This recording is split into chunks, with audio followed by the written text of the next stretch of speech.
லூக்கா எழுதின சுவிசேஷம் 19வது அதிகாரம் அதனுடைய 8வது 9வது வார்த்தைகளிலே நாம் இப்படி வாசிக்கிறோம். சகேயு நின்று கர்த்தரை நோக்கி, ஆண்டவரே, என் ஆஸ்தியில் பாதி ஏழைகளுக்கு கொடுக்கிறேன். நான் ஒருவனிடத்தில் எதையாங்கிலும் அநியாயமாக வாங்கினதால் நான் இல்லத்தனையை திரும்ப செலுத்துகிறேன் என்றான். இயேசு அவனை நோக்கி, இன்றைக்கு இந்த வீட்டுக்கு ரட்சிப்பு வந்தது, இவனும் அப்ரஹாமனுடைய குமாரனாக இருக்கிறானே என்றார். அருமையான தேவனுடைய பிள்ளைகள், இங்கே நாம் சகேயு என்ற ஒரு மனுஷனை பார்க்கிறோம். அவர் என்ன செய்கிறார்? அவர் ஒரு சமூகத்தில் யாராலையும் விரும்பப்படாத ஒரு மனுஷன். ஏனென்று சொன்னால், அநியாயமாக அவன் என்ன செய்வான்? வட்டி வாங்குவான், அநியாயமாய் அவன் டேக்ஸ் பிரிப்பான், கவர்மெண்ட் சிலருக்கு அதிகமாக இருப்பான், மனுஷனுடைய ஒரு அன்பில்லை, எல்லாத்தையும் ஒரு மாதிரியாக இருப்பான். அதனால் அவனை யாருக்கும் பிடிக்காது. ஆனால் கர்த்தர் அவனை தேடி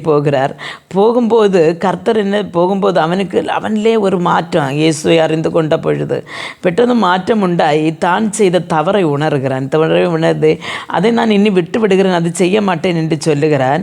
அதே மாதிரி தான் அதற்கு அவன் என்ன சொல்லுகிறான்? அதுக்கு அவன் இது செய்கிறான், பரிகாரத்தை பண்ணுகிறான்.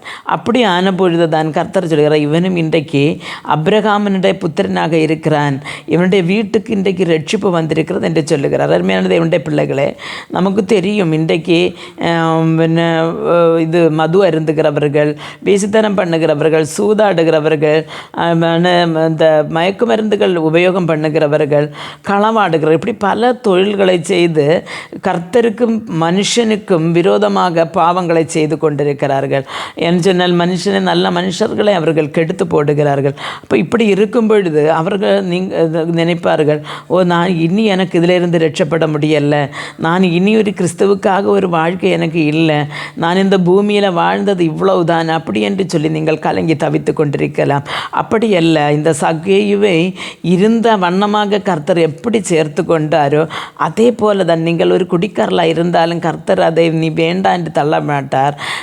ஆனால் அது ஒரு இந்த மயக்கு மருந்துகள் உபயோகிக்கிறவர்களாக இருந்தால் அதனால் எனக்கு வேண்டான்னு சொல்ல மாட்டாங்க. களவாடுகிறவர்களாக இருந்தால் அதனால் எனக்கு வேண்டாம் என்று சொல்ல மாட்டார் ஆண்டவர். இந்த சகேயு எப்படி இருக்கிற விதமாய் கர்த்தரிடத்தில் வந்தார், அதே மாதிரி நாம் இருக்கிற வண்ணமாகவே கர்த்தரிடத்தில் வரலாம், ஒரு பிரச்சனையும் இல்லை. ஆனால் கர்த்தர் சொல்கிறார், நீ இனி பாவம் செய்யாதேன்னு ஆண்டவர் சொல்லுகிறார்.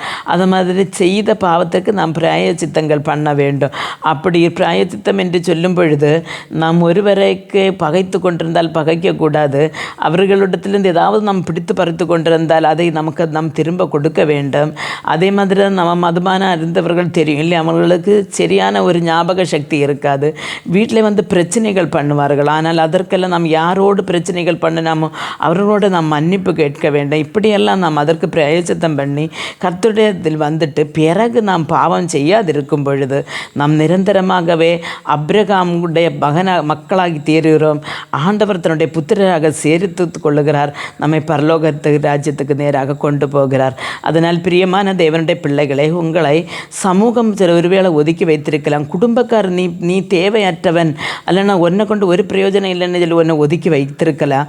அப்போ எப்படி தான் நீங்கள் இன்னைக்கு ஒதுக்கப்பட்டவர்களாய், சமூகத்தினால் ஒதுக்கப்பட்டீர்களா, குடும்பத்திலிருந்து ஒதுக்கப்பட்டீர்களா, சர்ச்சிலேருந்து ஒதுக்கப்பட்டீர்களா, അല്ലെങ്കിൽ ஒரு காலேஜிலேருந்து ஒதுக்கப்பட்டீர்களா, ஸ்கூல்லேருந்து ஒதுக்கப்பட்டீர்களா, எங்கே இருந்து ஒதுக்கப்பட்டீர்களோ, எதற்காக நீங்கள் ஒதுக்கப்பட்டு வைத்தீர்கள் என்று நன்றாக உங்களுக்கு தெரியும். அந்த பாவ பழக்கத்தை நீங்கள் விட்டு ஒன்று கூட மனம் திரும்பி தேவனிடத்தில் மன்னிப்பு கேட்டு நாம் பிரியப்பட்டவர்களோடு சேர்ந்து வாழ கர்த்தர் நமக்கு ஒருவருக்கும் கிருபை அருளுவாராக. ஜெபிப்போம். எங்களை மிகவும் அன்பாக நேசித்து வழிநடத்துகிறார் நல்ல தகப்பனே. ஆண்டவரே, இந்த வசனத்தை கேட்டுக்கொண்டு நமது பிள்ளைகளை நமது கரங்கள் தருகிறேன். ஆண்டவரே, இவர்கள் எந்த ரீதியில் ஒதுக்கப்பட்டிருக்கிறார்கள் என்று ஆண்டவரே உமக்கு தெரியுமே. அந்த இடத்திலிருந்து மனம் திரும்புதலோடு உடைய ராஜ்யத்தில் சேர ஒவ்வொருவருக்கும் கிருபை அருளுங்க. இயேசு கிறிஸ்துவின் நாமத்தில் ஜெபிக்கும் போது ஜெபத்தை கேட்டு பதில் தாரும் ஜீவனுள்ள தகப்பனே. ஆமேன்.